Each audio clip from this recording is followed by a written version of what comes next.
Kata Nabi SAW, kiamat tidak akan terjadi kecuali pada manusia-manusia yang buruk dan jahat. Di dalam hadis Bukhari yang lain dikatakan, setelah Isa alaihissalam meninggal dunia, manusia mulai kembali lagi berbuat kerusakan, sampai akhirnya terbit matahari dari wilayah barat. Selama belum terbit matahari dari wilayah barat ini, taubat masih diterima. Tetapi subhanallah, kiamat tidak akan dirasakan oleh orang yang beriman. Yang merasakan hanya orang-orang yang buruk dan kufur saja. Makanya kata Nabi SAW, sebelum terbit matahari dari barat itu, terakhir sekali, Allah subhanahu wa ta'ala akan meniupkan angin. Angin ini akan mengelilingi seluruh muka bumi ini, dan tidak ada jiwa yang beriman terkena angin ini kecuali akan meninggal dunia, wafat semua, seluruh dunia, nggak ada lagi orang beriman yang hidup nanti. Pada saat itu kata Nabi SAW, Allah jadikan kiamat yang besar, dan yang menyaksikan kiamat tersebut adalah orang-orang yang kufur saja. Orang beriman tidak akan melihat itu. Inilah makna daripada sabda Nabi SAW, tidak akan pernah terjadi kiamat kecuali pada orang-orang yang buruk. Pada waktu itu sebagian ulama mempertemukan antara dalil-dalil. Mereka mengatakan bahwasanya pada saat orang-orang beriman itu sudah meninggal semua, akhirnya wilayah Ka'bah pun sudah nggak ada yang kunjungin, mati semua orang beriman. Yang lula lalang di muka bumi ini cuma orang kafir saja, yang kufur kepada Allah SWT. Sampai datang satu orang yang mendapat julukan Dzu Suwakatain, seseorang yang memiliki betis yang sangat kecil dari Ethiopia, dari Afrika, orang kafir. Lalu dia datang dan dia merobohkan Ka'bah, Kata Nabi SAW, demi zat yang ubun-ubunku dalam genggamannya, aku sekarang seperti sedang diperlihatkan oleh Allah bagaimana Dzu Suwakatain ini, orang yang berkulit hitam dari Afrika yang badannya kurus dan betisnya saking kecilnya sampai diberikan julukan Dzu Suwakatain, mencabut batu-batu Ka'bah satu persatu sampai habis. Sebagian ulama mempertemukan juga perilaku Dzu Suwakatain ini, kenapa dia hancurkan Ka'bah? Karena waktu itu tersebar berita kalau di bawah Ka'bah itu ada harta tersimpan. Maka dia pun berusaha untuk membongkar, dan tidak ada yang menahan dia pada saat itu, karena memang tidak ada orang yang beriman lagi, sudah habis. Kalau ada orang beriman tidak mungkin dibiarkan, gitu kan. Ini terakhir sekali, kejadian ini terakhir sebelum terbitnya matahari dari barat. Karena kata Nabi SAW, kalau sudah terbit matahari dari barat, memang sudah tidak ada lagi orang beriman, tidak akan diterima taubat seseorang. Memang sudah tidak ada lagi orang yang bisa bertobat. Orang kafir ini juga tidak tahu kalau mau bertobat seperti apa. Seperti itu kejadiannya. Dikatakan dalam ayat Al-Quran, disebutkan dalam surah Az-Zumar ayat 68 sampai 70. Dan pada saat itu, pada saat dipertemukan dengan hadis Nabi tadi SAW, tinggal orang-orang kafir saja, ditiupkanlah sangkakala. Maka matilah semua yang di langit dan di bumi, kecuali siapa yang dikehendaki oleh Allah. Yang tidak mati adalah para malaikat-malaikat yang Allah pilih, seperti 8 pemikul singgasananya Allah, Jibril, Mikail, dan Israfil. Peniup sangkakala sendiri tidak mati pada saat itu, karena dia punya tugas meniup sangkakala yang kedua. Sementara fungsi sangkakala pertama adalah menghancurkan semua yang Allah inginkan. Nanti sangkakala yang kedua itu pembangkitan, ya, pembangkitan dan ya, pengeluaran seluruh makhluk yang ada di bumi. Jadi maksudnya yang sudah di dalam kubur. Begitu pula dengan bidadari dan pelayan-pelayan dari bidadara surga, Hurun 'Ain dan Wildanun Mukhalladun. Mereka itu juga tidak kena pengaruh dari sangkakala ini. Kemudian ditiuplah sangkakala itu sekali lagi, yang kedua. Maka tiba-tiba mereka berdiri menunggu putusan mereka masing-masing. Dan terang benderanglah bumi padang mahsyar dengan cahaya keadilan Rabb-Nya, dan diberikanlah buku perhitungan perbuatan amal masing-masing. Dan didatangkanlah para nabi dan saksi-saksi, dan diberi keputusan di antara mereka dengan adil, sedang mereka tidak dirugikan. Dan disempurnakanlah bagi tiap-tiap jiwa balasan apa yang telah dikerjakannya, dan Dia Allah lebih mengetahui apa yang mereka kerjakan. Ayat ini memberikan kepada kita beberapa poin pelajaran. Yang pertama adalah ada 2 tiupan sangkakala. Yang pertama, tiupannya berfungsi untuk menghancurkan semua yang Allah ingin hancurkan, dan semua jiwa yang Allah ingin matikan mati. Di sini ulama mengatakan semua manusia, semua jin, semua hewan, semua tumbuh-tumbuhan hancur. Di langit pun ada kalangan-kalangan malaikat yang kena. Memang Allah musnahkan, tidak ada lagi. Yang tertinggal hanya yang Allah inginkan. Kemudian pelajaran yang kedua, sangkakala yang kedua ada pembangkitan. Di dalam hadis Muslim ya, antara dua sangkakala ini waktunya adalah 40. Cuma seperti itu penjelasan. Ada ulama hadis yang mengatakan 40 hari, ada yang mengatakan 40 tahun.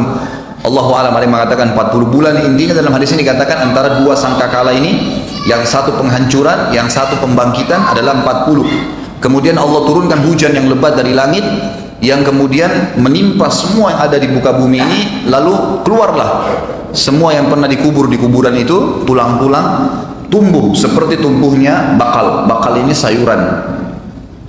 Dalam hadis lain dikatakan termasuk hewan-hewan, karena ada riwayat yang menjelaskan bahwasanya nanti hari kiamat Allah Azza wa Jalla akan menghakimi di mahsyar itu termasuk dua domba. Kenapa mereka saling nanduk? Jadi semuanya dibangkitkan, semua dibangkitkan. Allah turunkan hujan dari langit yang membangkitkan semua makhluk yang sudah wafat. Semua di tubuh manusia umumnya akan hancur, kecuali ada satu yang akan kekal, tidak akan hancur. Itu adalah tulang ekor seseorang.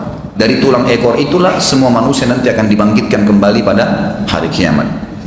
Hadis ini memberikan pelajaran kepada kita bahwasanya memang ada tiupan sangkakala dimulai dengan itu pada hari kiamat. Ayat Al-Quran yang lain menjelaskan surah Al-Haqqah. Al-Haqqah ayat 13-34. Maka ingatlah tak kala sangkakala ditiup, sekali tiupan yang pertama. Dan pada saat itu akan diangkat bumi dan dicabut gunung-gunung, lalu dibenturkan keduanya sekali benturan, tabrakan semua.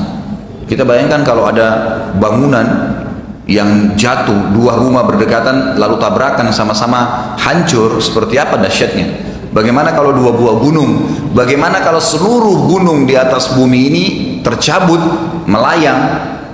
Di bab riwayat disebutkan terbang seperti kapas, lalu ditabrakkan kembali ke bumi dengan satu benturan. Kata para ulama, dengan satu benturan itu maka akan berantakan semuanya. Pada hari itulah, pada saat itulah terjadi kiamat, dan terbelahlah langit pada saat itu. Langit yang kita lihat utuh itu terbelah, karena pada hari itu langit menjadi lemah. Dan pada saat itu malaikat-malaikat yang memang memenuhi langit, mereka semua berada di penjuru-penjuru langit, kelihatan. Sekarang kita nggak bisa lihat malaikat selain ada hijab di mata kita, tidak bisa. Allah memang belum izinkan kita melihatnya, kecuali pada saat kita akan meninggal dunia, kita akan melihat, menyaksikan malaikat maut, dan itu termasuk fitnah mati yang pertama kali disaksikan oleh manusia. Pada saat itu terbuka langit dan semua malaikat terlihat di langit. Dan juga dikatakan pada hari itu 8 pemikul arsy Rabbmu yang meletakkan di atas kepala mereka juga hadir. Lalu Allah menyambung di ayat 18-nya, tadi sudah ayat 17 ya. Pada hari itu tidak ada sesuatu pun yang tersembunyi bagi Allah Tuhan kalian. Adapun orang-orang yang menerima kitabnya dengan sebelah kanannya, dalam hadis Bukhari yang lain dikatakan buku-buku akan berterbangan seperti kapas yang banyak, lalu kemudian terbang menuju ke setiap orang di antara kalian. Kalau yang mendapat kitabnya dengan tangan kanannya tiba-tiba terbang ke tangan kanannya, maka dia bersyukur kepada Tuhannya. Dan yang menerima dengan tangan kirinya, maka dia akan mengatakan bahwasanya saya belum menerima buku saya tidak tahu apa hisab saya. Lanjutan ayat kata Allah Subhanahu wa taala, orang yang menerima kitab dengan sebelah kanannya dia berkata, "Ambillah, coba baca kitabku ini. Sesungguhnya aku yakin bahwasanya aku akan menemui hisab diriku dengan mudah karena sudah tangan kanan." Maka orang itu berada dalam kehidupan yang diridhai, dalam surga yang tinggi, di kebun-kebun yang penuh dengan lebat, yang kebun-kebun tersebut dipenuhi dengan buah-buahan yang dekat. Kemudian mereka berkata, para malaikat berkata, makanlah dan minumlah dengan sedap, dengan tenang, dengan senang, disebabkan amal yang telah kalian kerjakan pada hari-hari yang lalu, maksudnya di dunia.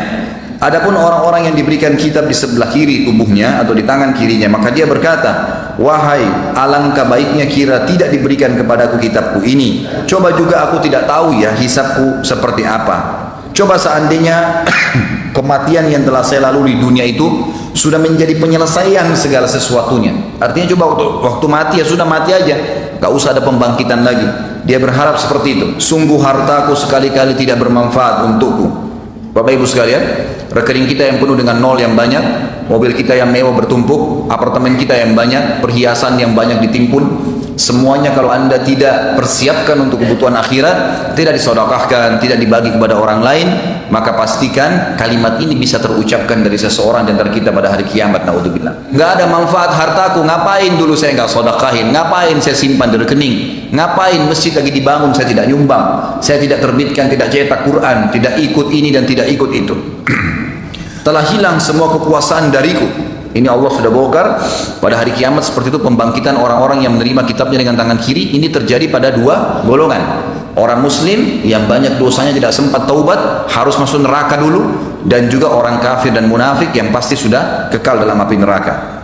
Lalu Allah berfirman kepada para malaikatnya, peganglah dia dan belenggu dia, tangannya ke lehernya, kemudian masukkan dan lemparkan dia, campakkan ke dalam api neraka yang menyala-nyala. Kemudian belitlah dia dengan rantai yang panjangnya 70 hasta. Sesungguhnya sebab itu adalah dulu dia tidak beriman kepada Allah Zat yang Maha Besar, dan juga tidak pernah mendorong atau memberikan makan orang-orang miskin. Orang-orang miskin.